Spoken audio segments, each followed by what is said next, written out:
ఈరోజు గవర్నర్ గారి ప్రసంగాన్ని మనందరం కూడా విన్నాం. నార్మల్గా గవర్నర్ గారి ప్రసంగం అనేటువంటిది ఒక విజన్ డాక్యుమెంట్ లాగా, అంటే ప్రభుత్వం యొక్క విజన్ డాక్యుమెంట్ లాగా అందరం కూడా చూస్తూ ఉంటాం. కానీ ఈసారి గవర్నర్ గారి ప్రసంగం చాలా పేలవంగా ఉంది. ప్రభుత్వం తన విజన్ను ఆవిష్కరించలేకపోయిందని మాత్రం చెప్పక తప్పదు. ఎందుకంటే హామీల అమలు గురించి ఎంతో ఆశగా ఎదురు చూస్తున్నటువంటి ప్రజలకు గవర్నర్ గారి ప్రసంగం తీవ్రమైనటువంటి నిరాశను మిగిల్చిందని చెప్పక తప్పదు. ఎందుకంటే గ్యారంటీల్లో ఇవాళ వృద్ధులకు వితంతువులకు 2000కు బదులు 4000 పెన్షన్ ఇస్తామన్నారు.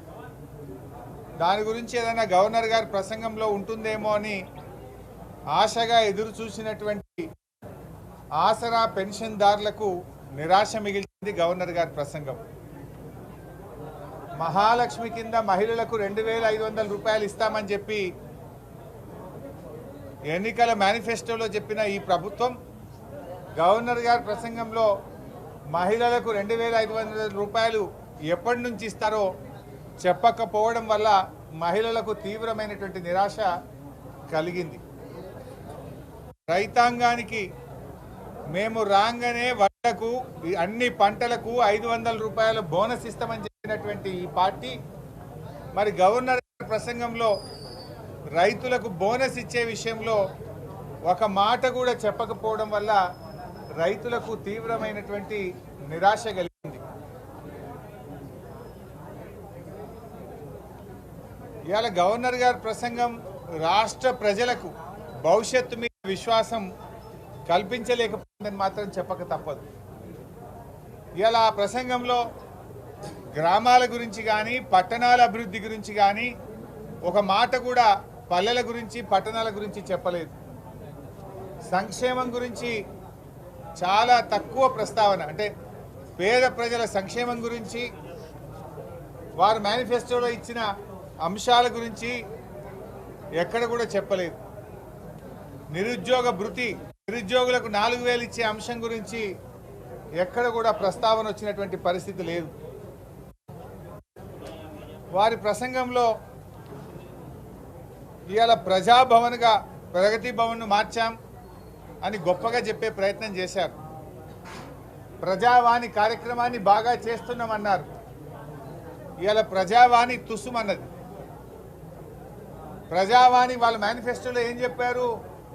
ముఖ్యమంత్రి గారు స్వయంగా ప్రతిరోజు ప్రజల నుంచి విజ్ఞప్తులు స్వీకరిస్తారు అని చెప్పారు. ఒక్కరోజు మాత్రమే ముఖ్యమంత్రి గారు పోయి ప్రజల నుంచి విజ్ఞప్తులు స్వీకరించారు. రెండవ రోజు నుంచి మానేసినారు. తర్వాత అదే ప్రజావానికి రోజుకొక మంత్రి గారు వెళ్తారు అన్నారు.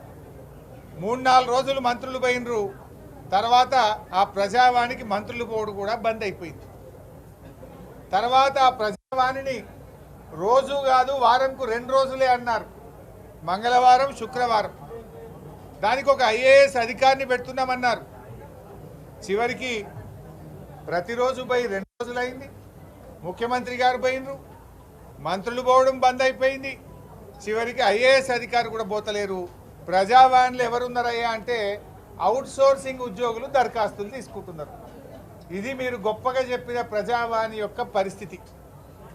గతంలో మా ప్రభుత్వం ఉన్నప్పుడు జిల్లా కలెక్టర్, జిల్లా అధికారులందరూ కూడా కలెక్టరేట్లో కూర్చొని ప్రజావాణి దరఖాస్తులు తీసుకొని ఎప్పటికప్పుడు పరిష్కరించే పద్ధతి ఉండేది.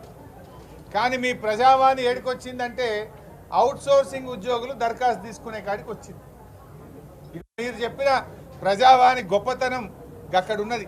ఇవాళ గవర్నర్ గారి గురించి అర్ధ సత్యాలు చెప్పించేటువంటి ప్రయత్నం చేశారు మీరు. అదేవిధంగా పారాగ్రాఫ్ 5లో గవర్నర్ గారి ప్రసంగంలో 6 గ్యారంటీల్లో 2 గ్యారంటీలు ఇప్పటికే అమలు చేశాము అనే ఒక అర్ధ సత్యాన్ని చెప్పారు. 6 గ్యారంటీల్లో ఉన్నాయి 13. అందులో ఏం చెప్పారు గవర్నర్ గారి చేత? 2 గ్యారంటీలు అమలు చేశాము. ఒకటి మహిళలకు ఉచిత బస్సు ప్రయాణం అని చెప్పారు. ఇది మహాలక్ష్మి కింద 3ంటిలో 1 మాత్రమే మహిళలకు ఉచిత బస్సు ప్రయాణం. 6 గ్యారంటీల్లో ఒకటి మహాలక్ష్మి. మహాలక్ష్మిలో ఏమున్నాయి? 500 రూపాయల గ్యాస్ సిలిండరు, మహిళలకు 2500 రూపాయలు, మహిళలకు ఉచిత బస్సు. ఈ 3 అమలు చేస్తే ఒక గ్యారంటీ అమలైనట్టు లెక్క. కానీ మూడిట్లో ఒకటి మాత్రమే చేసి ఒక గ్యారంటీ అమలైందనేటువంటి ఒక అర్ధ సత్యాన్ని గవర్నర్ చేత పలికించడం ఇది చాలా దురదృష్టకరం. ఈ యొక్క శాసనసభ ప్రతిష్టను, గవర్నర్ గారి ప్రతిష్టను దిగజార్చే విధంగా ఈ ప్రసంగాన్ని తయారు చేశారు. ఈజ్ ఇట్ నాట్ ఏ లై? మీరు మహాలక్ష్మి కింద 3 చెప్పారు, ఒకటి మాత్రమే చేసి ఒక గ్యారంటీ అయిపోయింది అనడం అనేటువంటి ఒక అర్ధ సత్యాన్ని గవర్నర్ గారి చేత చెప్పించారు.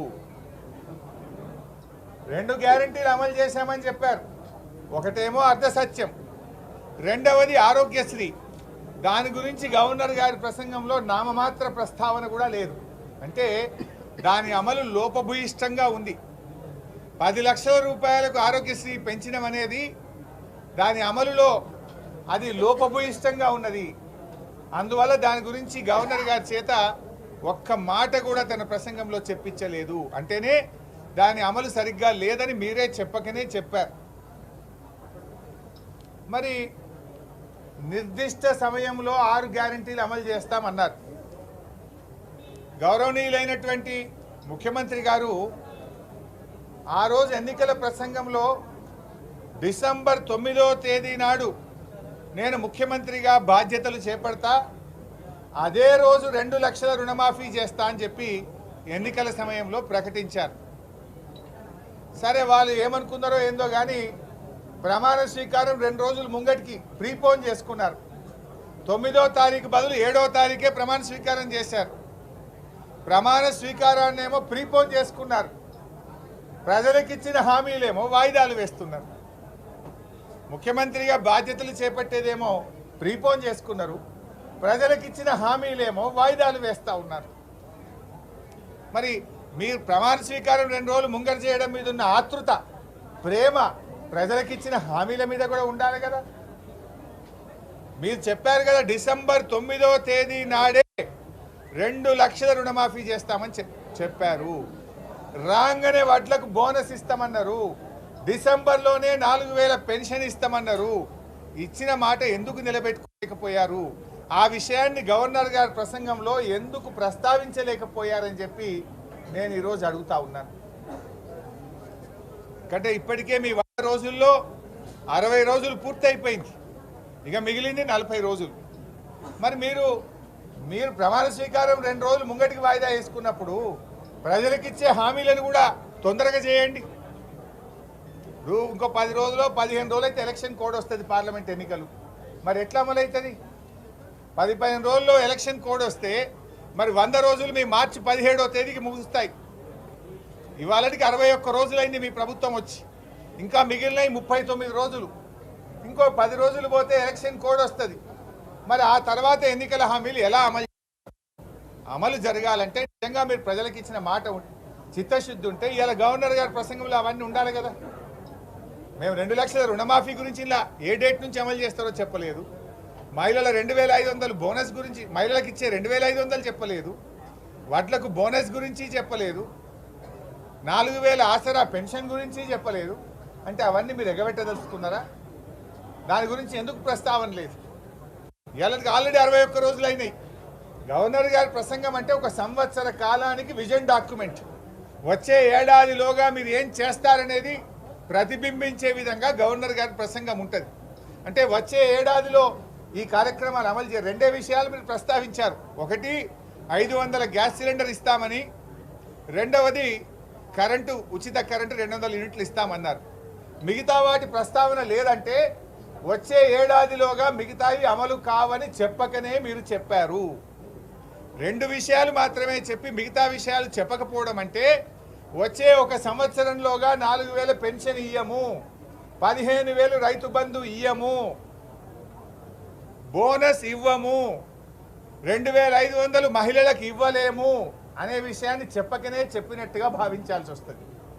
ఏది చెప్పలేదంటే వేరు, 2 అంశాలు మాత్రమే చెప్పారు, మిగతా అంశాల ప్రస్తావన లేదు. అంటే వచ్చే ఒక సంవత్సర కాలములో మిగతా అంశాలు అమలు కావు, మేము 100 రోజుల్లో అమలు చేయలేమని చేతులెత్తినట్టుగా భావించాల్సి వస్తా ఉంది.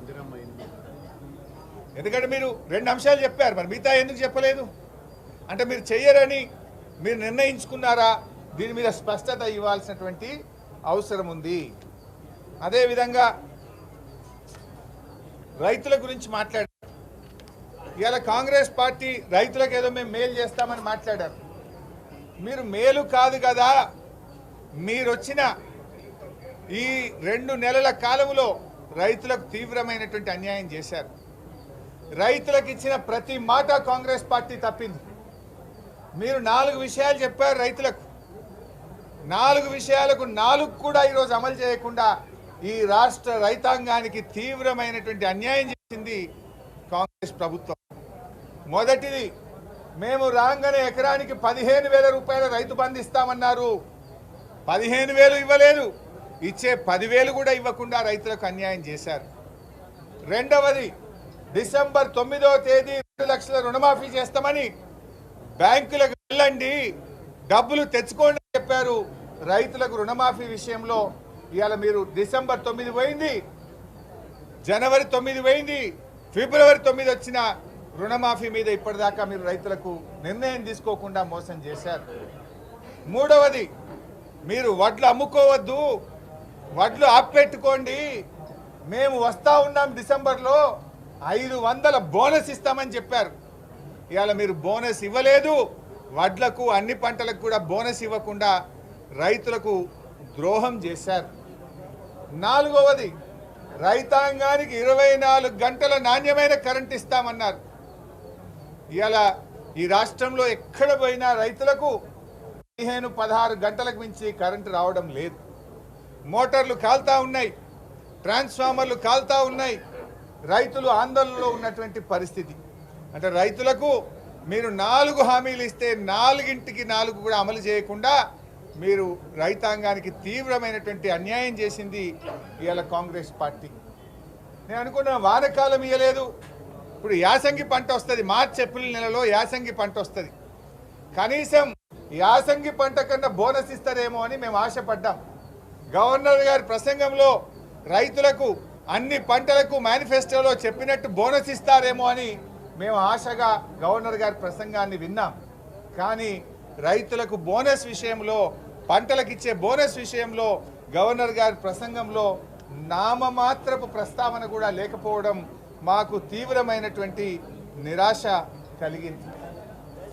అదేవిధంగా గవర్నర్ గారి ప్రసంగంలో మేము 40,000 కోట్ల పెట్టుబడులకు తెచ్చాము అని చెప్పి మరి చాలా గొప్పగా చెప్పారు. దావోస్కు వెళ్ళాం, 40,000 కోట్ల పెట్టుబడులు తెచ్చామని చెప్పి 1,000 కోట్లు ఎవరో పెట్టుబడులు పెడుతున్నారో ఒక వైట్ పేపర్ రిలీజ్ చేసి ప్రజల ముందు పెట్టాలని చెప్పి నేను ఈ ప్రభుత్వాన్ని డిమాండ్ చేస్తా ఉన్నా. ఎందుకంటే ఎక్కడ కూడా స్పష్టత లేదు, కేవలం గొప్పలు చెప్పుకోవడానికి ఒక అర్ధ సత్యాలను గవర్నర్ గారితో చెప్పించారనేటువంటి అభిప్రాయం కలుగుతూ ఉంది. నిజంగా 40,000 కోట్ల పెట్టుబడి వచ్చుంటే దాన్ని వెంటనే వైట్ పేపర్ రూపంలో విడుదల చేయాలని చెప్పి కూడా నేను కోరుతా ఉన్నా. విద్యుత్ గురించి కూడా చాలా గొప్పగా చెప్పారు. మరి ఇవాళ యాదాద్రి థర్మల్ పవర్ ప్లాంట్ 4,000 మెగావాట్ల థర్మల్ పవర్ ప్లాంటు గత ప్రభుత్వం దాదాపు 90% పనులు పూర్తి చేసింది. గట్టిగా పనిచేస్తే నెల రోజుల్లో ఉత్పత్తికి సిద్ధంగా ఉంది. కనీసం విద్యుత్ ప్రస్తావనలో దాని గురించి ఒక మాట మాత్రం కూడా చెప్పిన పరిస్థితి లేదు. మూసీ నదిని మేమే ఏదో గొప్పగా పునరుద్ధరించబోతున్నామని చెప్పారు, అది ఇప్పటికే ప్రారంభమైంది. యాక్చువల్గా మూసీ నది పునరుద్ధరణ జరగాలంటే ముందుగా అందులోకి మురికి నీరు రాకుండా చూడాలి. మురికి నీరు మూసీలోకి రాకుండా చూడాలని మా ప్రభుత్వం అధికారంలో ఉన్నప్పుడు 3,500 కోట్ల రూపాయలతో 52 ఎస్టీపీలను మేము పెట్టాం. ఇప్పటికే 10ల సంఖ్యలో ఎస్టీపీలు పూర్తయి మూసీలోకి మురికి నీరు పోకుండా అవి పనిచేయడం ప్రారంభించాయి. అంటే మూసీ పునరుద్ధరణ గత ప్రభుత్వంలోనే మేము అప్పటికే 3,500 కోట్లు పెట్టి దాన్ని ప్రారంభించాం. మూసీకి ఫస్ట్ దాని పునరుద్ధరణ జరిగే ముందు మురికి నీరు మూసీలోకుండా పోకుండా చూడాలని 52 ఎస్టీపీలను పెట్టే ప్రయత్నం కూడా మా ప్రభుత్వం గతంలోనే చేసింది. సరే, ఏది ఏమైనా ఈరోజు గవర్నర్ గారి ప్రసంగం అర్ధ సత్యాలతో కూడుకున్నది. మరి నేను అనుకున్నాం ఉద్యోగస్తులకు 1వ తారీఖే జీతం ఇస్తామని చెప్పారు. నిజంగా జీతం ఇచ్చారేమో, దాని గురించి ఏదన్నా గొప్పగా గవర్నర్ గారి ప్రసంగంలో కనబట్టదేమో అని చూశాం. అది ఎక్కడా ప్రస్తావన లేదు. కానీ క్షేత్రస్థాయిలో చూస్తే 7వ తారీఖు వచ్చినా ఇంకా ప్రభుత్వ ఉద్యోగస్తులకు వేతనాలు పడలేదు. అవుట్ సోర్సింగ్ కాంట్రాక్ట్ ఉద్యోగుల పరిస్థితి అయితే మరింత ధీరంగా తయారైంది. 3 నెలల నుంచి 2 నెలల నుంచి కూడా అవుట్ సోర్సింగ్ ఉద్యోగులకు కాంట్రాక్ట్ ఉద్యోగులకు జీతాలు పడతలేవు. ప్రభుత్వ ఉద్యోగులకు ఆనాడు మా మీద బర్దనం చేసిండ్రు, దుమ్మెత్తి పోసే ప్రయత్నం చేసిండ్రు. కానీ ఇలా 6వ తారీఖు 7వ తారీఖు వచ్చిన ప్రభుత్వ ఉద్యోగులకు ఇంకా వేతనాలు పడుతున్నటువంటి పరిస్థితి లేదు. ఇలా ఒక్కొక్క విషయం బయటపడతా ఉంది. ఈ ప్రభుత్వం యొక్క నిజాయితీ ఇలా ఏందనేది ఇప్పుడిప్పుడే ప్రజలకు అర్థమవుతా ఉంది. ఏది ఏమైనా గవర్నర్ గారి ప్రసంగం 1 సంవత్సర కాలానికి ప్రభుత్వం యొక్క విజన్ డాక్యుమెంట్. ఆ విజన్ను ఆవిష్కరించడంలో, ప్రజలకు విశ్వాసం కల్పించడంలో, ప్రజల ఆశలను నిజం చేసే విషయంలో ఈ గవర్నర్ గారి ప్రసంగం చాలా దూరంగా ఉంది. తీవ్రమైనటువంటి నిరాశను కల్పించింది. Thank you.